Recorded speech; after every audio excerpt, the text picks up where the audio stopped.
আহলে হাদিসদের আকীদা, নবী মরে মাটির সঙ্গে মিশে গিয়েছে। হুজুর সাহেব যে কথা বললেন, এই কথা ওয়াহাবি তথা আহলুল হাদিসদের কোনো কিতাবে দেখাতে পারবেন না, কিয়ামত পর্যন্ত চ্যালেঞ্জ থাকলো। এমনকি আহলুল হাদিসদের কোনো বক্তার মুখেও এই কথা আপনি শোনাতে পারবেন। আসসালামু আলাইকুম ওয়া রাহমাতুল্লাহি তাআলা ওয়া বারাকাত। বিরাদানে ইসলাম, নবী মরে মাটির সঙ্গে মিশে গিয়েছে, নবী মরকর মাটি মে মিল গয়া, ये আকিদা হলো ওয়াহাবি, দেওবন্দি, জামাতিদের। কোন কিতাবে লেখা আছে? কিতাবটির নাম তাকবিয়াতুল ঈমান। কিতাবটির রাইটার ইসমাইল দেহলভী। ই লিখেছে নবী মরকর মাটি মে মিল গয়া, নবী মরে মাটির সঙ্গে মিশে গিয়েছে। নাউযুবিল্লাহি মিন যালিক। ये নামধারী আহলে হাদিসদের কত জঘন্য আকীদা আপনি নিজ চক্ষু দ্বারা কিতাব থেকে দেখতে পারেন।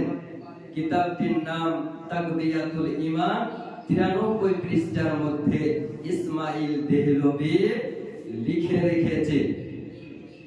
তাহলে ওয়াহাবিদের আকীদা নবী মরে মাটির সঙ্গে মিশে গিয়েছে। এই নীল গগনের নিচে, জমিনের উপরে ওয়াহাবির ঘরে এই রকম সন্তানের জন্ম হয়নি যে হাদিস, কোরআন, ইজমা, কিয়াসের আলোকে নবী মাটির সঙ্গে মরে মিশে গিয়েছে, এটা প্রমাণ করা সম্ভব হবে। আপনাকে আমি একটি হাদিস শোনাই। হাদিসটি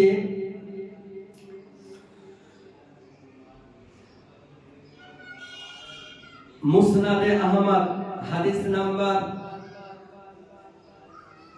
8448, সুনানে ইবনে মাজাহ, হাদিস নাম্বার 1085, সুনানে আবু দাউদ, হাদিস নাম্বার 1047 এর মধ্যে উল্লেখ রয়েছে, আকসিরু আলাইয়া মিনাস সালাতি ফি ইয়াউমিল জুমআহ। বাংলা অনুবাদটা শুনেন। আবার মহানবী সাল্লাল্লাহু তাআলা আলাইহি ওয়াসাল্লাম বলেছেন, জুম্মার দিনে তোমরা আমার উপর বেশি বেশি দরুদ পাঠ করো, কারণ তোমাদের যে কেউ আমার উপর দরুদ পাঠ করলে সে দরুদ আমার কাছে পেশ করা হয়। সাহাবায়ে কিরামগণ জিজ্ঞেস করলেন, ইয়া রাসূলুল্লাহ, ইয়া হাবিবাল্লাহ, আপনার ইন্তেকালের পর আমাদের দরুদ কিভাবে আপনার কাছে পেশ করা হবে? তো আমার নবী পাক সাল্লাল্লাহু তাআলা আলাইহি ওয়াসাল্লাম বলেন, আল্লাহ তাআলা জমিনকে নবীদের দেহ খাওয়া হারাম করে দিয়েছেন। তাহলে এই হাদিস থেকে দিবালোকের ন্যায় প্রমাণ হয় যে নবীগণের দেহ নষ্ট হয় না, নবীগণের দেহ গলে না, নবীগণের দেহ সরে না। যেমন তাদেরকে কবরে রাখা হয়, সেই রকমই তাদের দেহ থেকে যায়। বিরাদানে ইসলাম, আপনাকে আমি বলি, এই ওয়াহাবি, দেওবন্দি, লামাযহাবি, নামধারী আহলে হাদিসদের আকীদা হলো নবী মরে মাটির সঙ্গে মিশে গিয়েছে। ভ্রান্ত মতবাদ পোষণকারীদের আকীদা।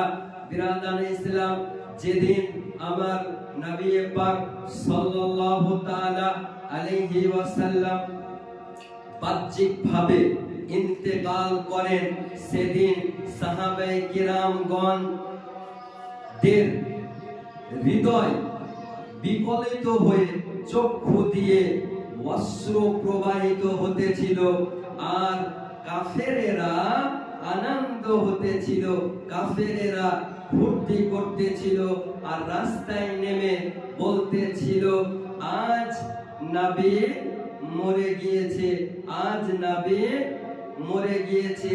এ ভর্তি করতেছিল যখন ইসলাম জগতের দ্বিতীয় খলিফা হযরত উমর ফারুক রাদিয়াল্লাহু তাআলা আনহুর কণ্ঠকোহরে যাওয়ার পর বেধর্মীদের আওয়াজ ধাক্কা মারার সঙ্গে সঙ্গে ইসলাম জগতের দ্বিতীয় খলিফা উমর ফারুক রাদিয়াল্লাহু তাআলা আনহু বাড়ি থেকে উলঙ্গ তরবারি নিয়ে মদিনার রাস্তায় বেরিয়েছিলেন। বলে, যে ব্যক্তি আমার নবীকে মরা বলবে, উমর ফারুকের তরবারি তার গলাতে চলবে। বিরাদানে ইসলাম, তাহলে আপনি এই হাদিস থেকে এবং উমর ফারুক রাদিয়াল্লাহু তাআলা আনহুর নিকট থেকে দিবালোকের ন্যায় প্রমাণ হয়ে যায় যে নবীকে মরে মাটির সঙ্গে মিশে গিয়েছে। এ কথা কাফিররা বলেছিল। আজ বর্তমান তাদের বংশধর এই সোশ্যাল মিডিয়াতে এ নবীকে মরা বলে প্রচার করতেছে। বিরাদানে ইসলাম, এই ভ্রান্ত মতবাদ পোষণকারীর নিকট থেকে আপনাকে 100 কিলোমিটার দূরত্ব বজায় রাখতে হবে এবং আহলুস সুন্নাহ ওয়াল জামাতের উপর পাহাড়ের মতো স্থির থাকতে হবে।